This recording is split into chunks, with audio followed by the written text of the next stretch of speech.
Joe and Ian, I'm so sorry to see you here with us, but I'm glad that you're able to join us. How are you feeling? We feel pretty good, Yeah, we're all feeling things pretty good. considered. Yeah. I think the sentiment that you saw us leave the mat on is the same sentiment we had watching back on the show, just like appreciation for getting to do something that we've always wanted to do and a unique experience that not a lot of people get the opportunity to do, but would want to do. So just left with like, sounds so cheesy, like full hearts, honestly. Like we're feeling good. Goodbye, full hearts. We're coming off a really fun night too. We were in Brooklyn with some other cast members and some previous racers too, watching last night's episode, and it was a lot of fun. We had a lot of love kind of sent our way, and we really enjoyed it actually. Yeah, it sounded like. Ending though. Well, tell me about that. What would you have done differently? What do you want us to know? Oh, a million things, and also nothing at the same time, right? It's. I mean, I think the biggest thing, and this was testament to our whole race experience, whatever detour we think we want to do the other one.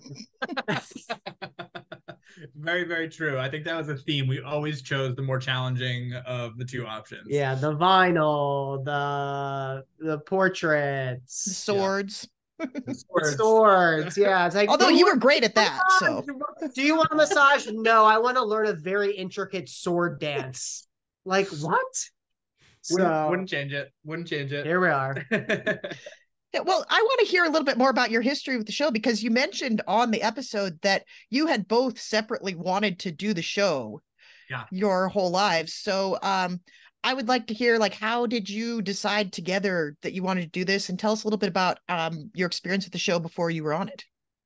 Yeah, I mean, we have been lifelong fans of both The Race and Survivor. And so we talked about that a bunch of times when we initially started dating, but it really wasn't until COVID, when we went into lockdown, that we decided, oh, let's watch them all again from the onset. There's right? A lot of seasons, right? A lot of seasons. It was a commitment. We did both shows. And so, the way that we travel, the way that we take vacations is very kind of akin to The Race, which is like, we go to obscure places. It's logistically challenging. Like, there's nothing easy about a Joe and Ian vacation. And so we were always very aligned with The Race. And then during COVID, we started to. We always said, like, if we're ever going to do a reality TV show, like, it's The Amazing Race. Like, this is just how we travel. Right. So, like, why wouldn't we do this? Yeah. So we started organically strategizing. We'd just be watching the show on the couch, and you would do this. No, I would do this. And then we kind of started taking notes on my phone. Oh my God, quit telling people. And the notes list got huge. And we pretty much covered every challenge that. It wasn't until I had a birthday trip, which also coincidentally was a trip I proposed to Joe on. But we actually got some really interesting content on that trip that we ended up using in our audition reel. And so when we got back from that trip, we had just gotten engaged. We got some like pretty cool content that we're actually gonna package up and share and put out on like YouTube or something, because our audition video is like very us as well. So we're gonna post that. But we were like, hey, like, we got this content, we just got engaged. If not now, then when? Right. So we were like, let's just do it. So what's crazy, Jessica, is we applied on a Sunday, we submitted our video, and then Tuesday morning we had a call from the casting. They're like, can you talk tonight? And so like after that, it was just like a whirlwind. And so we were like, sort of serendipitous, like, this is the universe telling us like that it's right now that we're supposed to be doing this. And so we buckled up, and it was a long ride, the audition process, the casting process, but well worth it, and wouldn't change a thing. Yeah. And then the universe was like, okay, you're done.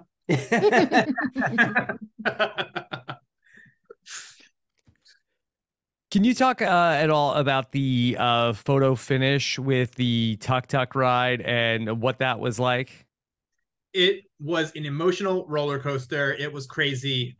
We were 5x more stressful than what they even captured on camera, because what was crazy is when we were at the portrait challenge, the last team, Ian and Laramie, had left like less than 2 minutes after we finished. So like we knew we were before we finished. So we knew we were like considerably close to them. Like anything can happen in the race, right? They could take a wrong turn. Their rickshaw could break down. Like anything happened. So we were still sprinting. When we got to the top of the hill to our rickshaw, we saw Lena and Morgan getting in their rickshaw. And we were like, oh my God, another team? Well, we thought that they completed the mural challenge and went to the mat. We didn't know that they switched to the dolls. Yeah, we had no idea they switched detours. When we thought they were done, that was a huge surprise, a massive. We had no idea, and so the race was on. I mean, we were still sprinting to our rickshaw, but when we saw them, we were like, "Holy hell! Let's go!" Yeah, this is real. What you didn't see is the top of that palace. There was like a 2-mile long windy road to get to the bottom of this mountain. And so we were behind Liese and Morgan the whole time. Like we knew like we couldn't pass them because the roads were too narrow. But like we knew that as soon as we got to the bottom of this hill, it was game on. And that's exactly what the show captured. And what you saw is that as soon as we got to the bottom, it was like neck and neck. We were like racing them back and forth.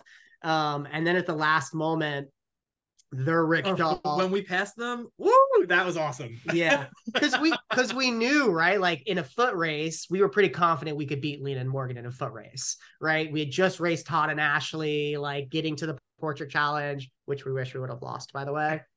We had just raced them getting to the portrait challenge, so like we knew we were faster than Liese and Morgan, and so we were pumped when we passed them on the rickshaw, because like if we pass them on the rickshaw, like we're gonna win in a foot race, like we're golden.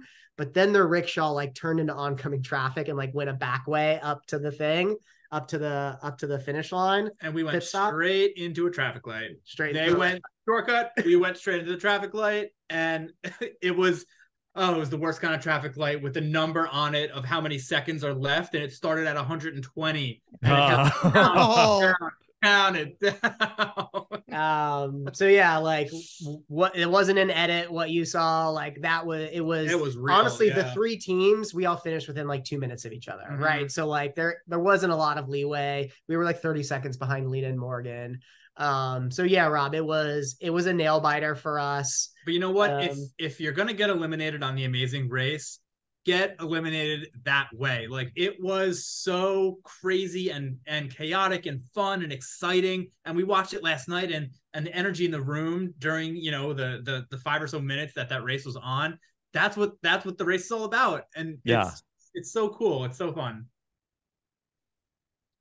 So you mentioned that you're seasoned travelers who travel Amazing Race style.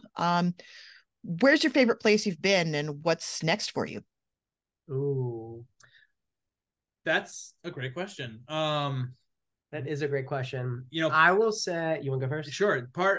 One of the most interesting places we've been, I'll say, is we were traveling in Indonesia, and we went to this island called Sumba, which, you know, I had never really heard of. I feel like you know, most probably have not, and it's not a tourist destination, and we just explored the island. So we got to see some, like, a level of authenticity in the culture there that Amazing Race. I think we wouldn't have seen. You know, you don't really get that in Bali or like other more common places in Indonesia.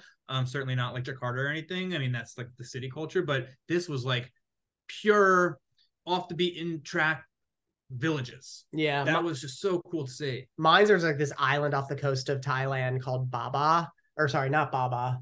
The resort's called Baba, but it's like in this very remote, like north of Bali, like, or sorry, not north of Bali, north of Phuket, like an hour and a half north of Phuket. But it's like a plane to a van to a bus to a 4-wheeler. You know what I mean? Like that's the type of vacation we take. You're in the middle of nowhere. There's no electricity. There's no cell service. It's just like you in a culture embraced in the kind of like authenticity that place is. So we have to do some hard selling to our friends to join us on a vacation. Very.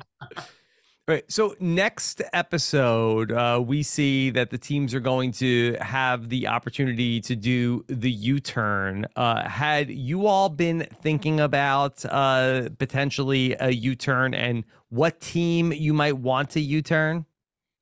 Yes. Definitely. One thing that they didn't show on last night's episode is when we were on the elimination mat, we had Lena Morgan and Liam and Jeremy there. Phil goes, so Joe and Ian, you know, is there any sort of like parting advice, parting wisdom that you have for the other 2 teams that are here on the mat with you? Phil stirring the pot. Imagine. Yes.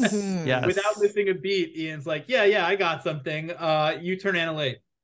Annalie and Steve. Okay. And like, no shade. Like, I just think she is very competent, super intelligent. She's a hustler, very hardworking. And yeah, we had seen her throughout the race, and she was on the way to Thailand on that 19-hour flight. Everybody else is like sleeping or trying to sleep. She was in the back with the flight attendants, like getting them to like look up things and on Thailand and on her phone. Like, that's the kind of racer she is. She's just like, she's on it, like a true entrepreneur at heart. And like, I feel like other teams are like sleeping on that, or like not recognizing like that she is truly a threat in this game. So it wasn't because I didn't like Annalie. Like, I think her life is pretty amazing, but like, don't sleep on it, because like, if you do, she will run away with this whole thing. And that was my advice. So yes, that is who we would have U-turned. Okay. Yeah. Thanks for that. Jess, anything else? No, we appreciate you chatting with us today, and I want to go on vacation with you. So, you know, if you can't sell your friends, like, come hit me up. I can't handle it. Sorry, guys. That's the typical answer that we got. Yeah, it's too exciting. I got to relax on the vacation. Right. Yeah, Joe and Ian, thank you so much. And you guys are a delight to talk to. Thanks for having us.